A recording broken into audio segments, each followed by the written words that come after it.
What the fuck is up? Higher point of view here. It is your West Coast Packer backer. Hey, and another one, y'all. You know? So listen, Victory Monday again. Let's be happy. Let's be positive. But we know people ain't.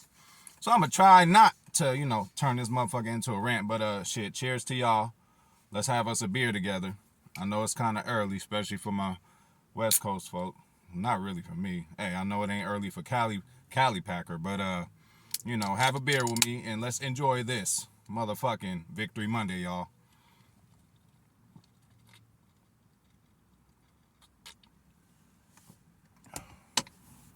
So again, look.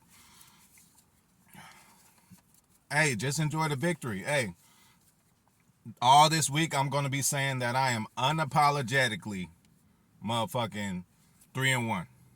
Okay? Unapologetically 3-1. Now, that's an elite company.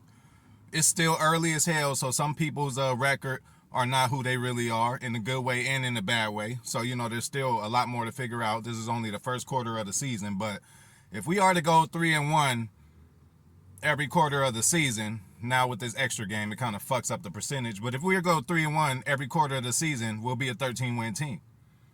That's all that we've done since LaFleur's been there. So that's all that we should expect at this point.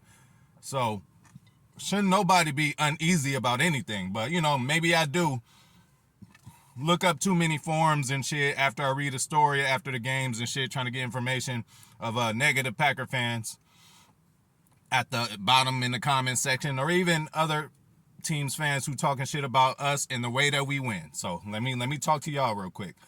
I was already getting ready for the Brian Hoyer and the Zap, the Zap thing, you know what I'm saying? I was already, getting ready for the jokes about that. Oh man, you couldn't beat you barely beat a second stringer, a third stringer. Like, I was already getting ready for all that. But first of all, this ain't college.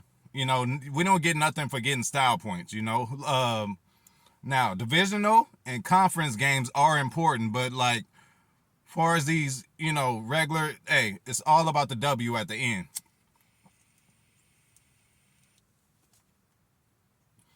Again, it ain't college where you get style points and it matters if you blow people out or not.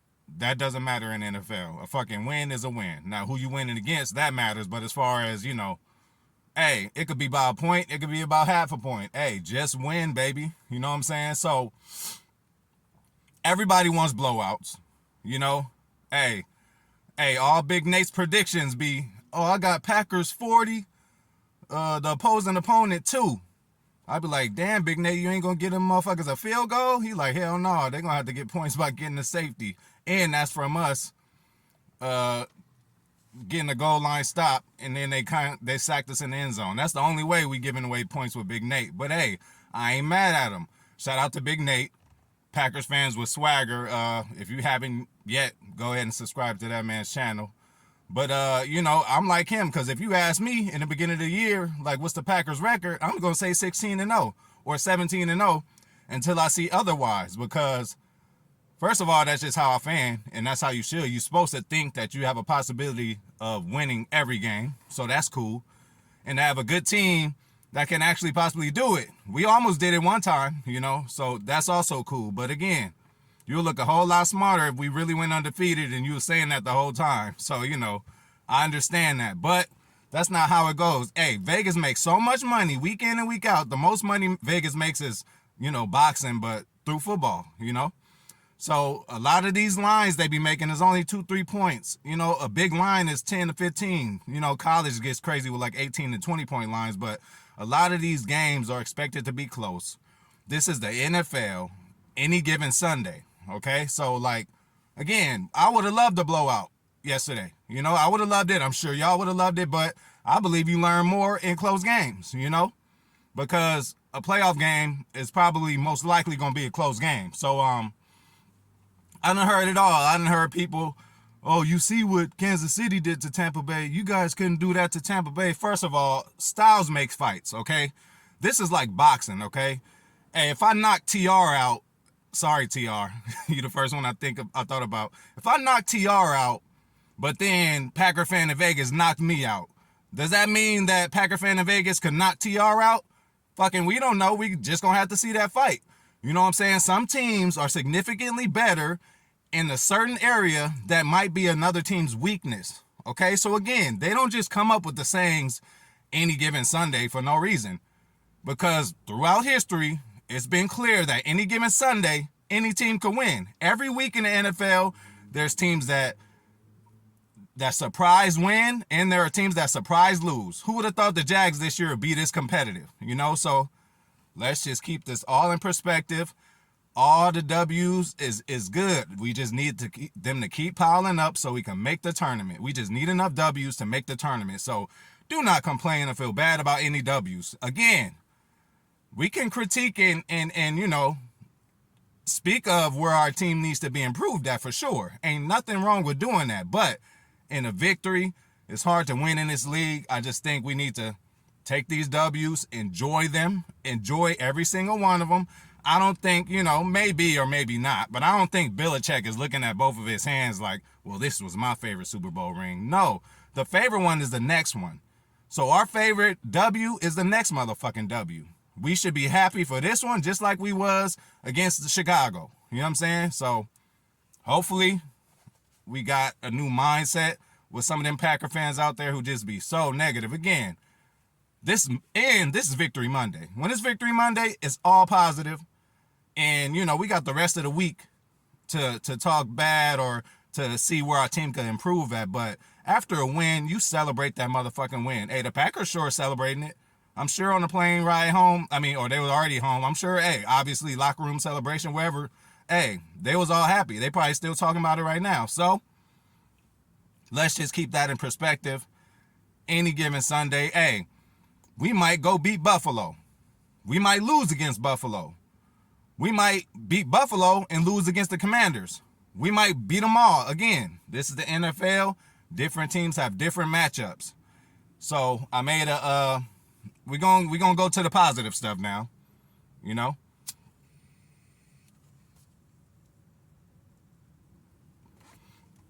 To keep it in a boxing kind of context, you know, I said styles make fights. So that's why, you know, the game was so close between us two. And, hey, unfamiliar opponent, the best coach of all time, probably, you know, top 3 coach. You know, I got Vince Lombardi, but, you know, a lot of people say Belichick is there. I put Belichick too, man. As number 2, you know. A couple scandals, you know. He has he's had a great quarterback for the most of the time. But, hey, Phil Jackson wouldn't have won without Jordan. He wouldn't have won without Kobe. He wouldn't have won without Shaq. He wouldn't have won without Pippen. So, you know, if you're a great coach, you're going to have a lot of great players playing on your teams. And Bill Belichick has. Again, he's one of the GOATs. So for us to beat them, you know, hey, it's always good. And he's always going to throw a wrinkle in there. You know, hey, this motherfucker had, 6 offensive linemen, you know? And I know Belichick is the master of defense and all that, but he has input. So I'm sure he has something to do with them going with 6 offensive linemen. Now, we have the luxury of doing 6 offensive linemen because that's what Big Dog is. But, you know, he literally has 6 offensive linemen out there. So I told y'all Belichick's going to throw a wrinkle in there that we don't know what the fuck is going to happen. But a win in overtime, you guys, that is good. It just shows that, you know, boxing, like I said, that we are willing to go 12 rounds, you know, hey, even 13 since it went overtime. We are a team that can go 12 rounds. So there will not be a time where if the playoffs come and we go in overtime, we have no reference of anything like this. You know, there's some teams probably never get in the overtime game and then coming in playoffs, getting an overtime game, they are shell-shocked. They're a little more tired than they normally are. It's the first time it happened that year. This is for reference. All these games, good, bad, or ugly, we will pick up little building blocks of reference so we can keep in our head. So if we do ever get down or punched in the face like we did this one, second play of the game, Romeo let that bitch go. You know what I'm saying? So that happened. We recovered and still was able to, you know, take the game, you know? So that's motherfucking good. One good thing that I really like to see was Allen Lazard. 6 for 116. Hey, that's 20 yards of motherfucking catch. If we could get that from you, Allen, you know, people forget. Allen was supposed to be the clean cut number 1 coming in here. But he had that injury. and the hammy got in instead of him, and the hammy handled business. Now the hammy got hurt, and Allen's like, hey, this was my shit in the first place anyway. So if Allen could come out and do this every few games, the hammy come back healthy, and Romeo and Christian continue to get better like they are, hey, it's going to be a problem, y'all. Because, hey, Allen Lazard, and he made some hell of a catch. Man, he made hella catches. He made a hell of a catch, a few of them, you know. I'm just happy to see this. You know, again, he just was injured. You know, so the past couple games, he probably was just getting his feet wet. Still scored, still got critical first downs, but I give my highlight on offense is Allen Lazard, and another highlight I liked is the last fucking drive. Like I said, offense and defense were steady, they just kept fighting. Even though it wasn't going their way for the majority of the game, they just still came with it. You know, a lot of teams are lay down. A lot of teams are, oh, fuck it, you know, we'll go try again next week. They got us. No, we kept fighting to the motherfucking very end, and that last drive on offense, I really liked what I seen. Whole game, Aaron Jones fucking shit up. Last drive, all A.J. Dillon. You know, that's the luxury of having him.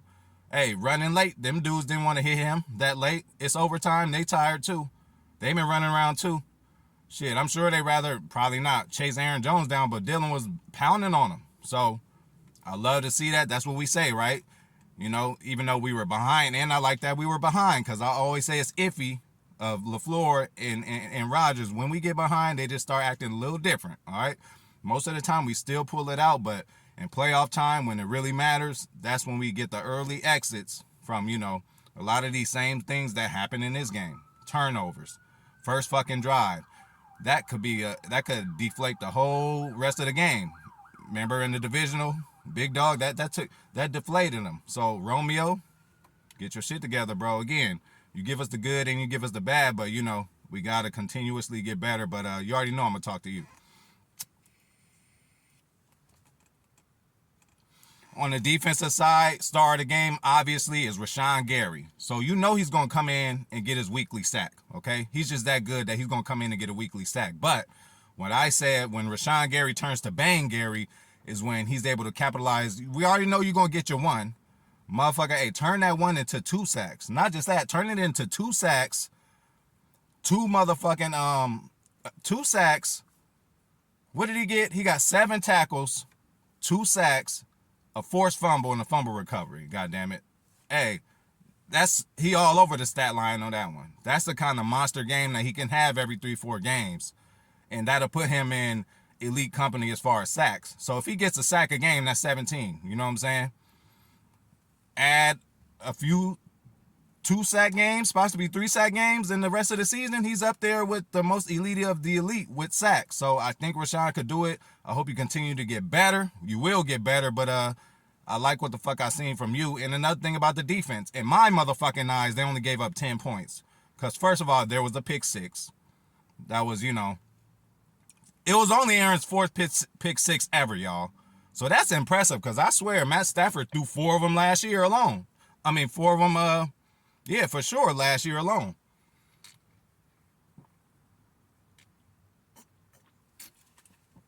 So, yeah, the defense really didn't give that up. The defense gave up 10 points to me.